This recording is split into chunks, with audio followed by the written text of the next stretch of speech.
বাংলাদেশ আর ইন্ডিয়ার বর্ডারে বাংলাদেশ থেকেও আমাদের ইন্ডিয়াতে অনুপ্রবেশ করতে পারবে না। তাদের দেখভাল একমাত্র করে দেবে আমাদের কুমির আর সাপেই। তাদের জন্য আমাদের ইন্ডিয়া সরকার বিএসএফে এমন একটা প্ল্যান করেছে যে আমাদের ইন্ডিয়া মানে প্রায় 4,000 কিলোমিটার, আর তার থেকে 175 কিলোমিটার ওই পুরো জায়গাটা কাদা আর জলে পরিপূর্ণ। মানে সেখান দিয়ে তারকাটার বর্ডার করা যাবে না আর কি, তারকাটা বেড়া দেওয়া যাবে না, সম্ভব না। তো সেই কারণে একটা মাস্টার মাইন্ড প্ল্যান কাটিয়েছে আমাদের ইন্ডিয়ার বিএসএফ।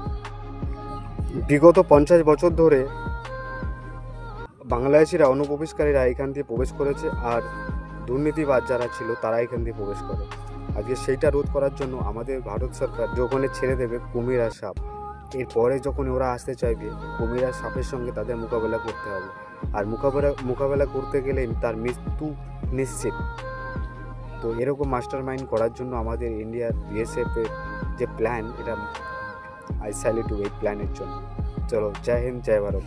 আর তোমাদের কী মনে হয় কমেন্টে অবশ্যই জানাবে।